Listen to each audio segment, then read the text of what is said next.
On this episode of Huskies on the Road, we visit Angel Reins Stable, where rescue horses help those who have served and survived through equine therapy. Buckle up, because it's time for Huskies on the Road.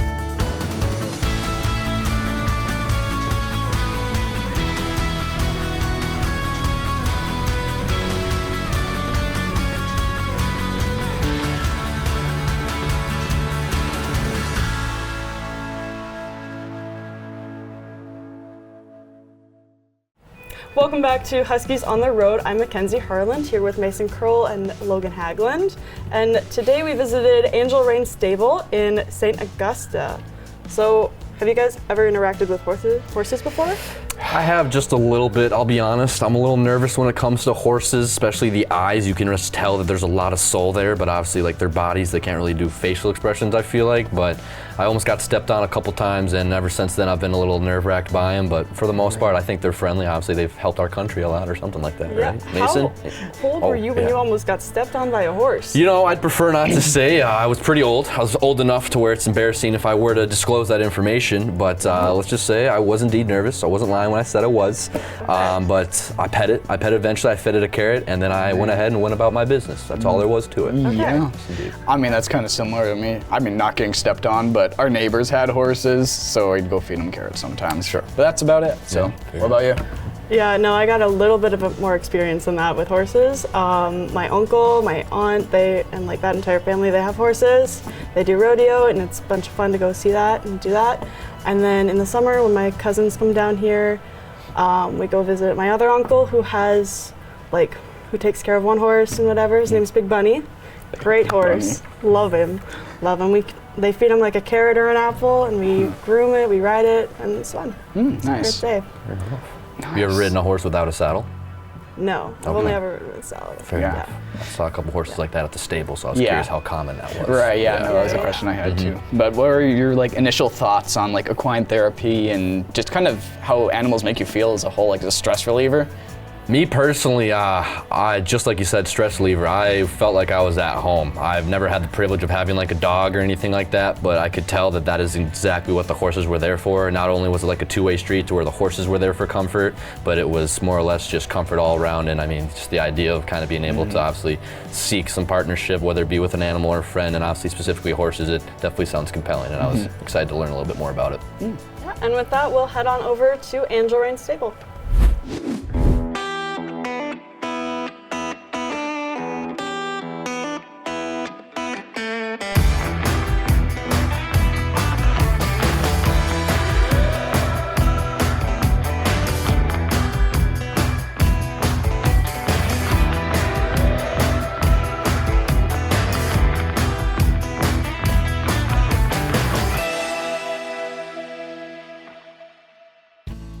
My name is Catherine Zachman, and I'm the founder and executive director of Angel Reins Stable. Can you tell me about the mission of Angel Reins and why you established it? Angel Reins Stable is simply a place of horses and healing. We have 19 horses, 15 are rescue horses, and we help various people heal from trauma. That could be anywhere from survivors of human trafficking, combat veterans, grief groups, other area nonprofits. The reason I founded it, honestly, it's something God put on my heart. So I just followed what He said to do, and that's what I'm doing. But I can't just say me. Yeah. It is a group effort. There's no way I could do it alone.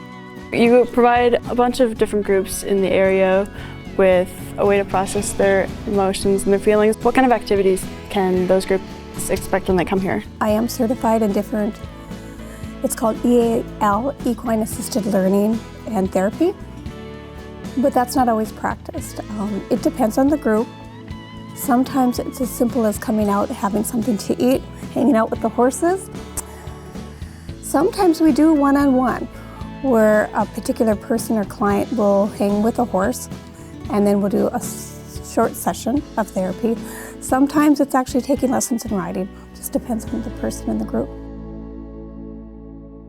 What are you doing out here at Angel Reins today? Yeah, so we came out here for a de-stress with pets, kind of a moment so that we can all calm down and relax before finals come up. So we love the horses and we love what their calming energy just brings to the students and to us. So we're really excited to be out here.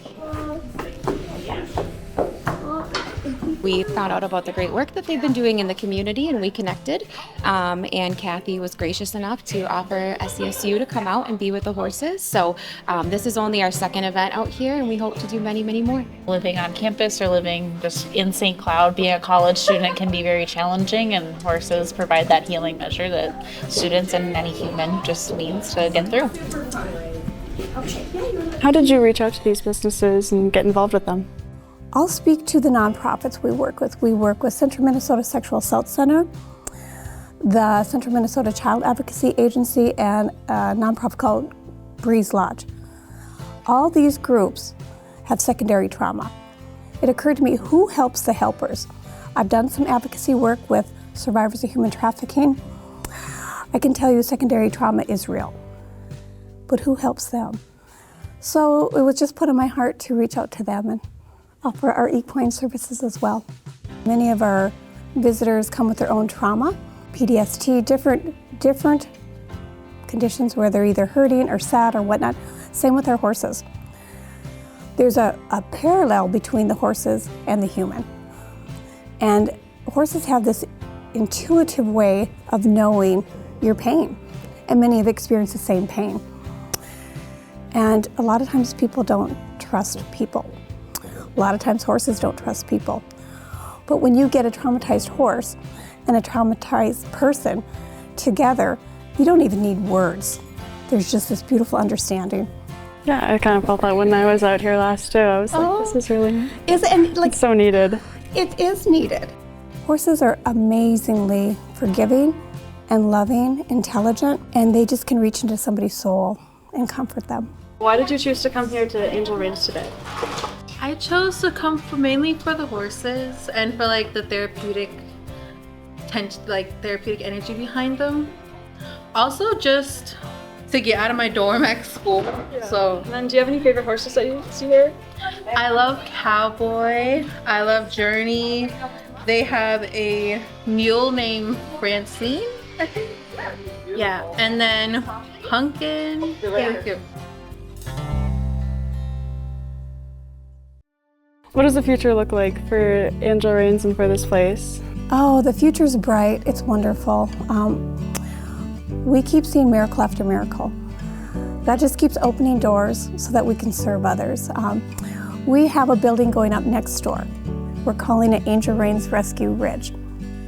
Community members are pitching it, and we're building this amazing place, which is going to offer more healing and more fencing and more horses, maybe couple baby Highlander cows. What does it mean to you, like personally, to help people through equine therapy? It's humbling. It's very humbling. It means a lot.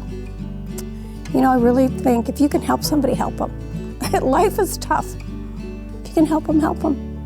It means a lot. I'm blessed to have the opportunity to maybe provide some relief to people and the horses. Good things are happening. Good things are happening. So the future looks bright. And welcome back. Okay, definitely from being there the second time and the first time, my favorite horse there is definitely Cowboy, 100%. Because the first time I was there, like, you know, I was like, okay, maybe like we'll just vibe out the horses, whatever. And Cowboy was the first one that came up to me and just started like, actually he was like rocking me back and forth. I don't know what it was, but I had a bunch of like sugar and syrups on my jacket, so that might have been it. That'll do it. And he was just trying to get a treat. But yeah, no, he was besties with me. Yeah. Yeah. Yeah. What's your favorite horse? I got pretty lucky. I went on the older side. I got to meet a horse. His name was Journey. He had been there probably not necessarily the longest, but he is more on the older side, and he kind of just moved slow. But Kathy, the owner, was nice enough to really just to kind of tell me a little bit about his story, his unfortunate past, just because some of the horses there had, you know, a rough past, and obviously they had kind of maintained and got them back to full health. But I got to hear a cool story about how specifically Journey basically helped a Vietnam veteran just come back, whether it be mentally or more or less just to like enjoy life. And it was just like an actually really uplifting story that kind of like really shook me, stepped me back a little bit, but it was really nice kind of get to hear, obviously after we learned about what they really do there when it comes to that therapy, but kind of the actual stories of how the individual horses have affected. But Journey definitely stood out to me as he was a cool horse for sure. Yeah. I actually really like just the overall atmosphere. It's probably one of the calmest shoots we've ever done. It was almost therapeutic because usually it's kind of crazy trying to get into the businesses and whatnot. But this was really chill. From the workers were super kind, and having the students there was awesome too. Getting to hear what their thoughts were, and then kind of just their passion for helping people too, and helping not only the horses, but yeah, and the people at the same time. Getting to work with veterans and abuse victims. So, and it's cool that they have future plans coming up and possibly involving cows and whatnot, saving more animals.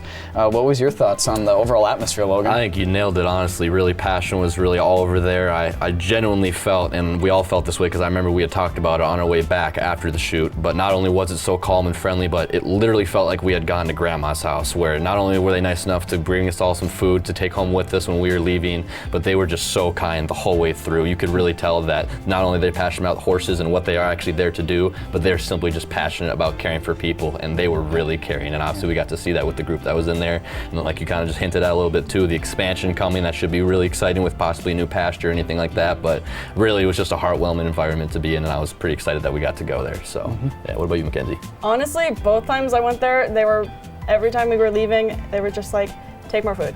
You have a plate? Here's another plate. Take some more food. Do you want some coffee? Do you want like a water?